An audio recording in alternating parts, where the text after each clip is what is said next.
Hearts Unbroken by Cynthia Latich Smith. Chapter 4. A Higher Power. Towering sunflowers strained against barbed wire. Distant thunder rumbled, and on a cloudy gray afternoon in early August, I ran out of gas on a 2-lane Kansas highway. I'd seen the warning light on the dash, but forgotten about it, singing along to Beyoncé on satellite radio. It was only a 20-minute walk to the nearest station. I took off on foot, glancing at the splotchy brown cows on one side of the road, the gold-crested green cornfield on the other. An approaching sedan slowed, and a semi-familiar face leaned out the window, his blonde hair blowing in the wind. The driver called, "Louise! Louise Wolfe! Need a ride?" It was Peter Ney from Emmanuel Baptist, the pastor's teenage son. He was going into his junior year at EHHS and was on the wrestling team. My family's on-again, off-again search for a new church home had been temporarily derailed by summer travel, and my daddy's conviction that anyone who works Saturdays should be forgiven for sleeping in on Sunday mornings. Never mind that most churches offer a weekly evening service. Emmanuel Baptist wasn't a contender, though. We'd given it a try, but my family longed for a closer-knit congregation. The idea that we could come and go without seeing anyone we knew seemed to miss the point. And as Mama had pointed out, my brother and I already went to high school with almost 2,000 students. We didn't need a 3,500-member church, too. Out of gas, I admitted, gesturing with a thumb back toward the Honda. But the nearest station is only... A flash of lightning caught my eye. "Get in," Peter said. "I'll give you a ride." Opening the car door, I felt the first raindrops. "I have a confession," he added moments later, flicking on his windshield wipers. "I asked around about you after your family visited Emmanuel." "You did?" I gave Peter a second look. So what if he was a year younger? He had made a positive impression from the start. He'd complimented Mama's King Range casserole at the welcome summer potluck on the church lawn. And over the past few months, he'd sent me a few personal emails about upcoming youth activities. Just because his church wasn't a fit for my family didn't mean he couldn't be a fit for me. "Hey, I know you're a Cam Ryan fan," Peter said. He began chatting nonstop about my ex-boyfriend's football skills and stats. No doubt Peter had seen Cam and me together last spring and assumed we were still a couple. I probably should have cleared that up then, but I didn't feel like getting into it. Besides, his being a die-hard fan of Cam Ryan was a major turnoff. At the Phillips 66, I could barely make out the digital instructions on the narrow, rain-splattered screen displays. But the signage read, "Please pay before pumping." Peter offered to fill the gas can from his trunk while I ran inside. Overhead fluorescent lights flickered in the station food mart. Hot dogs rotated under a heat lamp. The displays behind the counter hawked lottery tickets, chewing tobacco, and cigarettes. I was signing off on the charge when Peter, dripping, wrenched open the heavy glass door. "Ready?" "I heard about you and Cam Ryan," the cashier cut in, and on second glance I recognized him from school. Dylan something or other. A senior in debate and wannabe A-lister who routinely traded gossip for social leverage. "Is this your new boyfriend?" "We're church friends," I replied. A safe enough answer. Downright wholesome. On the return drive, Peter and I listened to the wipers. Traffic was light. The rain had quieted to a mist. I decided to just say it. "Cam and I broke up." "I'm not one of the popular people," Peter said, evidently mortified. "I didn't realize you're seniors. I'm only a junior." He raked wet hair off his forehead. "I mean, I'm not a loser. I'm an athlete. I wrestle." That last bit had radiated insecurity. He added, "I should have asked you before going on and on." No, I assured him as a tractor rumbled by. "I should have said something earlier. Cam and I broke up after prom, not long before school let out for summer. It's such a busy time, end of the year and all. I'm sure a lot of people missed it." Not any of the popular people, though. They lived for that sort of thing. But thinking it over, didn't Peter's cluelessness make him more appealing? Especially given my resolve, socially speaking, to make a fresh start. He was cute and apparently tender-hearted. "Mind if I ask what went wrong?" Peter nudged. You two were always hanging all over each other. I was looking forward to bragging that I'd rescued the future homecoming queen. Just like that, my patience ran out. Kind of a personal question, don't you think? Sunflowers bowed in the wind. Cattle huddled beneath an elm tree for shelter. The rain had intensified again. The thunder had become more demanding. Peter made a U-turn and parked alongside the country highway behind my mama's Honda Fit. He opened his car door. I'm already drenched. Let me fuel up. One condition, I said, forcing a smile. I'll treat you to lunch afterward. By mid-afternoon, the crowd at Grubhub was sparse and probably wouldn't pick up until happy hour. Nobody was playing pool or darts. I waved at Shelby and chose a leather booth with a view of Sunflower Tea Shop and antiques. After I introduced her to Peter, she announced, Some woman just tipped me 12% and a button. She showed it to us. A button. I didn't mention that was probably the customer's snide way of commenting on Shelby's low neckline. My mom was old-fashioned enough that she wouldn't let me out of the house looking like that. Shelby's mama had run off with a trucker a couple of years back, and they'd started a new family outside of Lincoln, Nebraska. Peter blinked at Shelby's cleavage and excused himself to dry off in the restroom. What's with Prince Valiant? She asked, once he was gone. Out of gas, weather, knight in shining sedan. I'd begun to wonder if Peter had asked around about me because he'd been romantically interested, but then backed off after he heard I had a boyfriend. An intimidating, possessive boyfriend. So far, he's not without potential. I thought he might be too churchy, though. I hail from the Judge Not school of Protestantism. Or maybe he was one of those infamously rebellious preacher's kids, and that day's rescue mission had been less about doing unto others and more about doing me.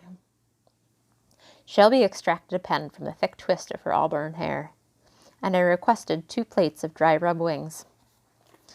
As she left to put in the order, I kicked off my soggy sandals and decided to proceed with caution. If I made any more epic mistakes when it came to boys, I wanted them to be of the sparkling new variety. If Peter had issues with Native people, for example, I wanted to know well before I fell for him, as in before our first date.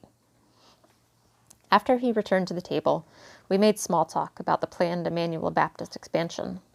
They were building new classrooms and offices. The project would cost tens of millions, and Peter was feeling weary of heading up one teen group fundraiser after another. Sorry I snapped at you for asking about me and Cam. Not that I owed Peter an explanation, but I could have been more gracious. We had a difference of opinion about his older brother's engagement. Cam's future sister-in-law is a Kickapoo woman. Peter dunked a plump wing into ranch dressing. You mean she's a Native American? Isn't that the PC thing to say? I'd meant Kickapoo. Maybe it was Peter's way of trying, though. Cam's mother, she has a problem with the whole mixed marriage thing. I'm a romantic, and well, let's just say I could have kept my thoughts to myself. Technically the truth, though I'd left a lot out.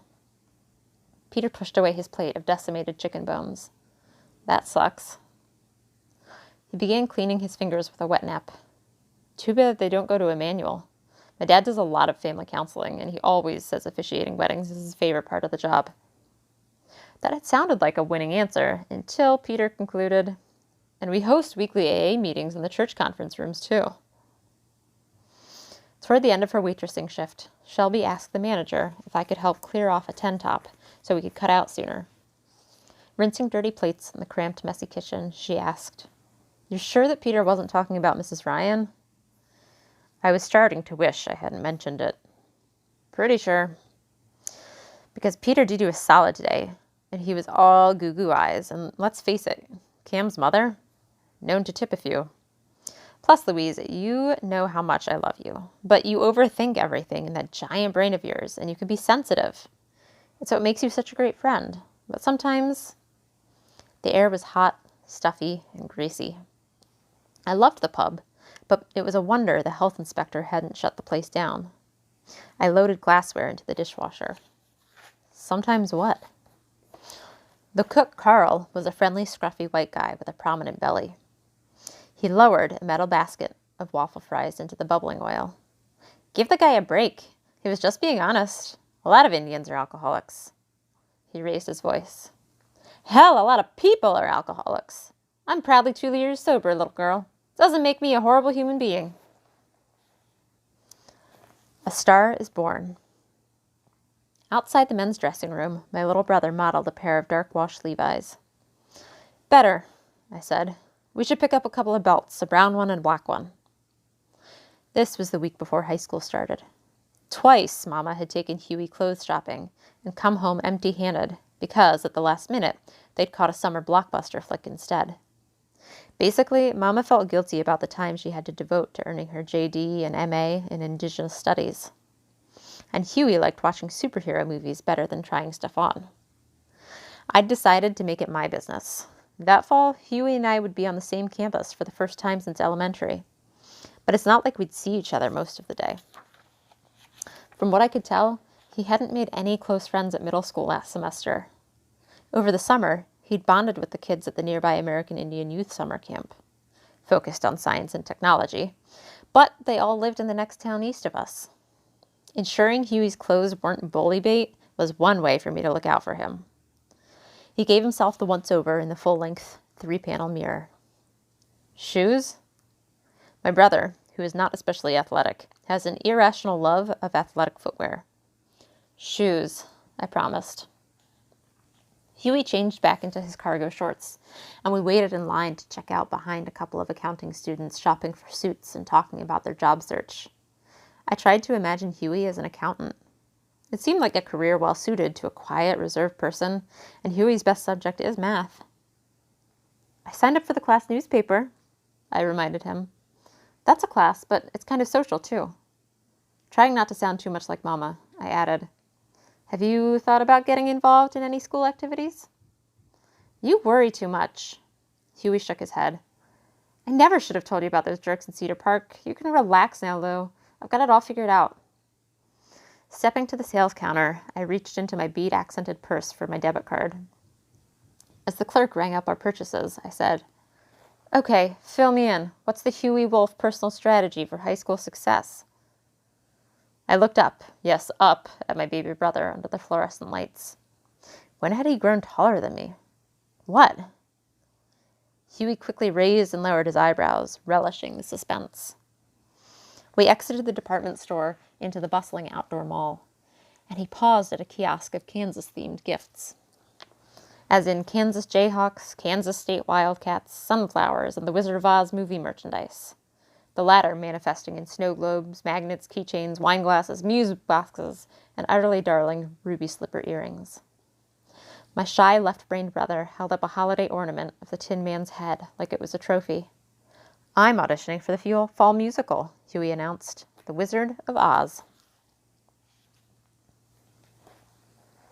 Deja vu? Huey and I bounded off the school bus on the sunny first day of our respective freshman and senior years. New and returning students jostled, gossiped, hugged, and moseyed on inside. I overheard cooing over new outfits and snippets about family travel. A voice exclaimed, I missed you. Another, What's up, bro?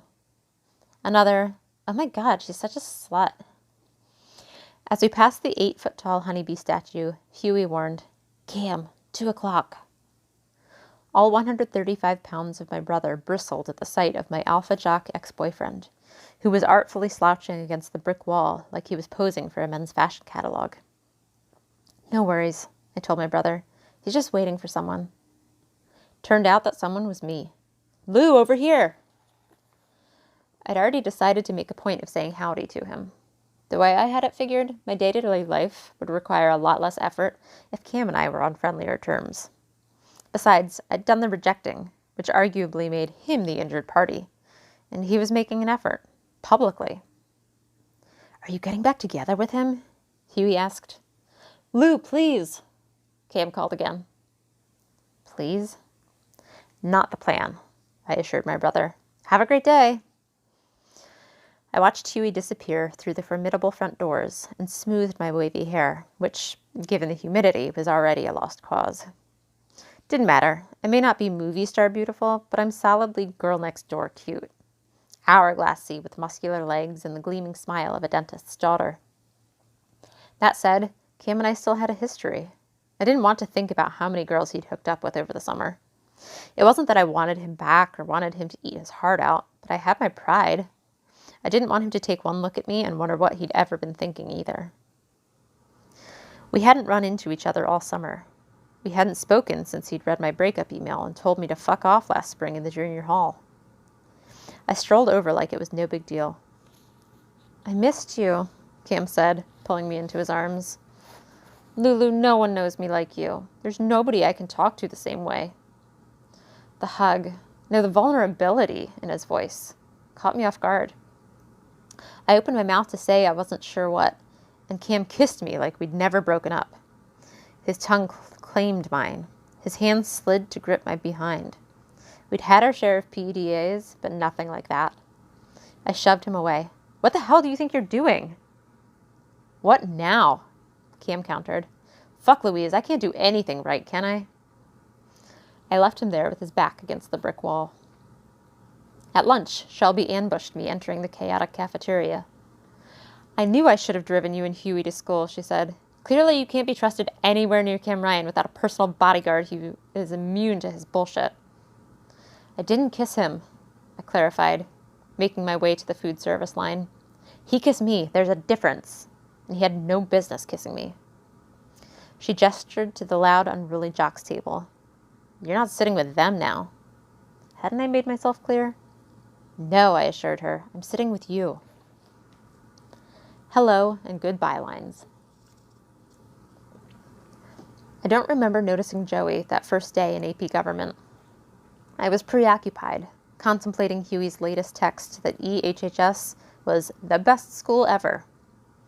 It was during my second class with Joey, journalism, the last hour on my schedule, that he tossed his canvas shoulder bag to the far side, slid into a desk next to mine, and introduced himself. "Joseph A. Carus. Nice to meet you." "Ambitious use of the power initial," I replied. "I go by Joey," he added. Clear blue eyes, sandy brown hair, a cleft in his angular chin. He carried himself like he was busy, even though he wasn't doing a damn thing. I didn't realize right off that he was a new student. It's a big school. There were a lot of people. I didn't know. "I've never met a Carus before." "It's from the Lebanese side of my family," he said. "My dad's side. Mom's white bread by way of Scotland." I was more intrigued by the slightly arrogant way he held his lips. "I'm Louise M. Wolfe." I liked the sound of it. Mature, accomplished. It would serve as my byline. Lou. I could have said something then about being a Creek girl.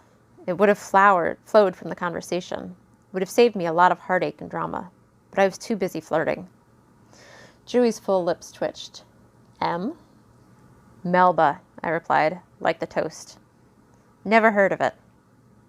"It's a family name like Louise. My great-grandma Melba grew up at Seneca Indian School. She went on to become a nurse during World War II. "Your loss," I said. "It's crunchy, delicious toast."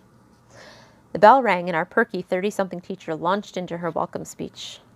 "We're the engine of communication here at East Hannesburg High," Miss Wilson began. "Face-to-face and digital." She mentioned writing, shooting, editing, and deadlines. She waxed poetic about problem-solving, ethics, and managing stress. She emphasized that each of us would be required to contribute at least one editorial, aka opinion piece, by the end of the semester. "We specialize in story. Story is what defines us, what brings people together. This class will introduce you to hundreds of people and their stories and give you the opportunity to share those stories. It will grow your humanity and prepare you to be the heroes of your own lives." Shades of Dead Poets Society, The Great Debaters, Mr. Holland's Opus, and To Sir with Love. I wasn't the only one who'd seen too many of those inspiring teacher movies. Still, I liked Miss Wilson. Her hot pink cat's eye glasses and her short gold curls, and how she talked so fast, with her voice and hands both. The Hive's staff would be made up of 4 writers. Joey, me, Emily, Alexis, and a copy editor, Nick, who also drew editorial cartoons and designed infographics. I recognized Nick. It wasn't just that he's one of 2 students who uses a wheelchair. He's the campus DJ, too, and we had French class together. Our intrepid leaders were a managing editor, Daniel, and an editor-in-chief, Karishma. Daniel's a top wrestler, best known for tooling around in his dad's classic red Porsche convertible. The family owns a car dealership. Karishma had run for STU co-president and lost, but I'd voted for her. We were in many of the same AP classes. Unlike a lot of girls, Karishma spoke her mind without apologizing first. Over the course of the semester, you'll become a team, Miss Wilson continued. Hopefully, even a family. What about video reporting, shooting, editing? Joey had raised his hand but spoke without being called on. That's what I did at my old school. That and still photos. I'm good at both. And apparently had no qualms about saying so. I can write too, he added. Sort of. Big deal. Daniel held up his phone. Everybody's a photographer, videographer, whatever.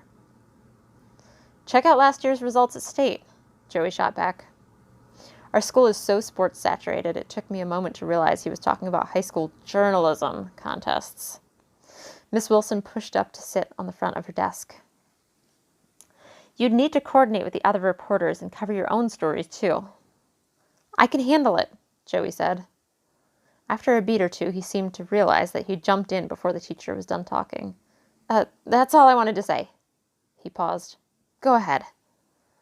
Miss Wilson tilted her head, waiting him out. Not that you need me to tell you to go ahead, Joey clarified. I'm just really interested to hear what you have to say. He cleared his throat. Thanks, ma'am.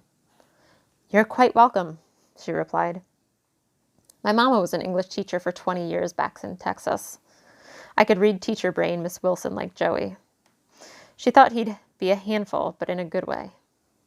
Karishma passed around a sign-up sheet. If 2 people want to do the same beat, Daniel and I will conduct interviews tomorrow. By the time it got to me, every beat I was interested in, news, arts and entertainment, and features, had been claimed. That left sports, which I knew would be largely devoted to Cam. I chose features instead.